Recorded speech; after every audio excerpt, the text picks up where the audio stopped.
नमस्कार दोस्तों, आप सभी का स्वागत है दिल को दहला देने वाली एक भूतिया कहानी में। आज की जो भूतिया कहानी है यह बहुत ज़्यादा खतरनाक है और देवरिया की सच्ची घटित कहानी है। देवरिया से लगभग 60-65 किलोमीटर अंदर एक गांव है। वहां का एक लड़का जिसका नाम है मदन और वह रहता है दुबई में। मदन को दुबई में रहते हुए पूरे 3 साल कंप्लीट हो चुके थे और उसको छुट्टी मिल गई थी घर गांव आने की। मदन बहुत ज़्यादा खुश था घर आने के लिए क्योंकि वह 3 सालों बाद आ रहा था। मदन के घर वालों ने मदन से बहुत सारा सामान मांग लिया था। मदन के पास अच्छा खासा लगेज था और वह निकलता है दुबई से मुंबई के लिए। मदन दुबई से फ्लाइट लेता है मुंबई के लिए एंड मुंबई आकर वह ट्रेन लेता है देवरिया के लिए। मदन की जो ट्रेन थी वह अच्छा खासा लेट थी, इसीलिए वह रात के 2 बजे पहुंचता है देवरिया। वहां से वह सोचता है कि मैं घर कैसे जाऊं। यहाँ से घर जाने का मात्र 2 ही साधन है। एक साधन है कि मैं डायरेक्ट कोई गाड़ी करके चला जाऊं या फिर मुझे बस स्टैंड से बस लेके अपने गांव के नज़दीक वाले मार्केट जाना होगा और वहां से किसी को बुला के घर जाना होगा, या फिर मुझे पूरी रात यहीं पे बितानी पड़ेगी स्टेशन पे। दोस्तों, मदन बहुत ज़्यादा एक्साइटेड था अपने घर वालों से मिलने के लिए। उसको स्टेशन पे रुकना ठीक नहीं लगा। उसने सोचा कि चलो चलते हैं बस स्टैंड, वहाँ से बस ले लेंगे एंड देन मार्केट पहुँच जाएंगे तो वहाँ से तो मुझे कोई भी रिसीव कर लेगा। यही सोचकर वह स्टेशन से बाहर निकलता है। देन वह देखता है कि दूर दूर तक कोई गाड़ी नहीं है। थोड़े समय के लिए मदन वहीं पे खड़ा रहता है और सोचता है कि आगे क्या करूं, यहाँ पे तो कोई गाड़ी नहीं दिखाई दे रही है। एक काम करता हूँ, फिर से स्टेशन पे चलता हूँ और वहीं पे रात गुजारूंगा, सुबह में बस लेके जाऊंगा। मदन जैसे ही अपना सामान उठाता है स्टेशन में घुसने के लिए, तभी उसको लाइट दिखाई देती है किसी गाड़ी की।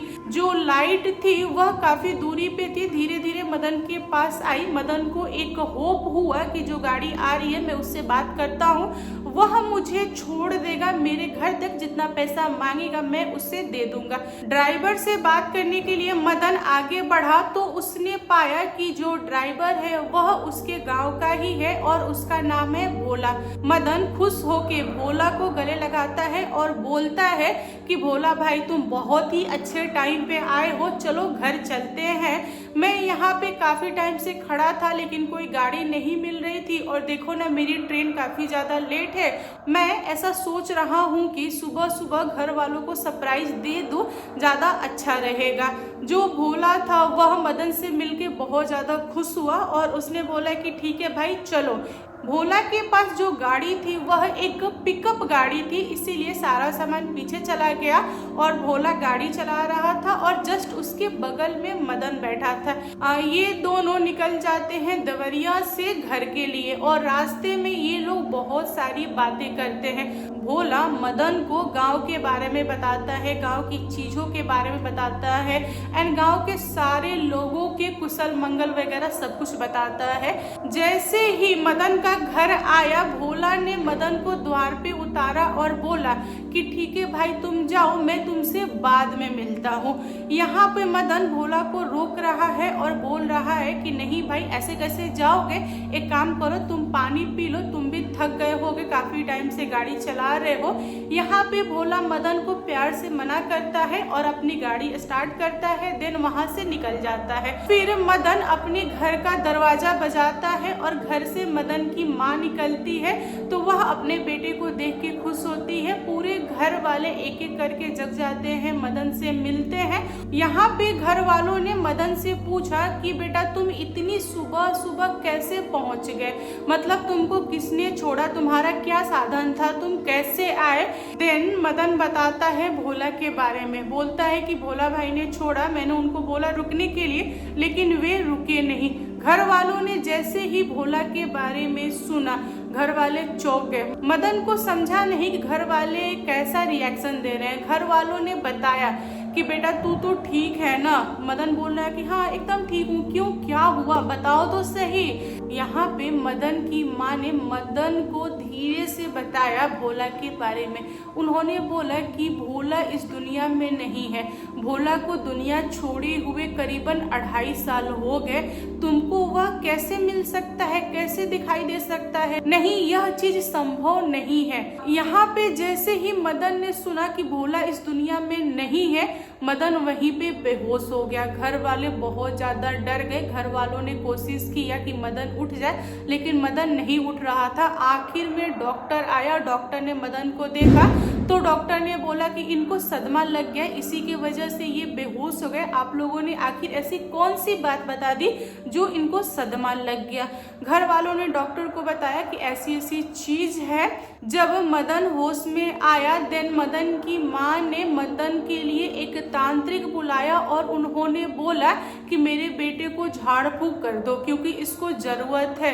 इसको एक आत्मा मिली थी और वह आत्मा इसे घर तक छोड़ी है। मुझे तो ऐसा लग रहा है कि वह आत्मा दोबारा इसका पीछा ना करे। यहाँ पे तांत्रिक ने मदन को देखा, झाड़ फूक वगैरह किया और उसके बाद उसने घर वालों को बताया कि नहीं नहीं, वह आत्मा आपके बेटे के पीछे नहीं आएगी। वह आत्मा किसी न किसी मकसद से मदन से मिली है।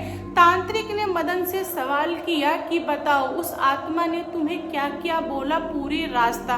मदन ने एक एक करके सारी चीज बताई। मदन ने बताया कि भोला भाई मुझे बताए कि मेरी जो बेटी है वह शादी करने लायक हो गई है और मैंने उसके नाम से पैसे जमा किए हैं, वो भी एक अलग जगह पे।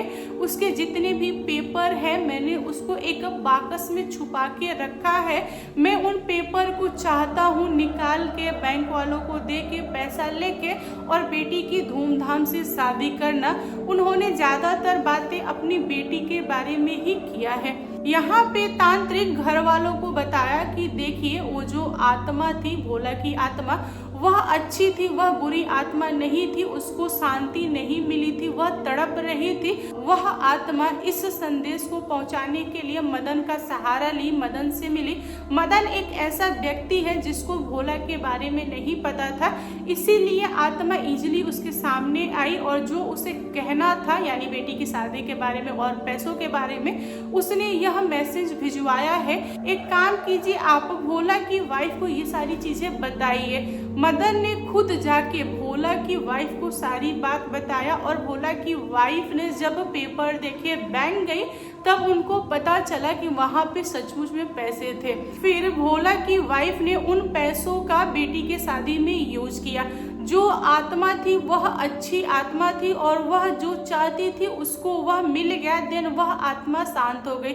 उस दिन के बाद से वह आत्मा किसी को भी दिखाई नहीं दी। तो दोस्तों आप लोग बताइए आज की कहानी कैसी लगी। कहानी पसंद आए तो प्लीज लाइक एंड शेयर कीजिएगा और मेरे चैनल पे न्यू आए हो तो चैनल को सब्सक्राइब करना। Thank you, bye bye.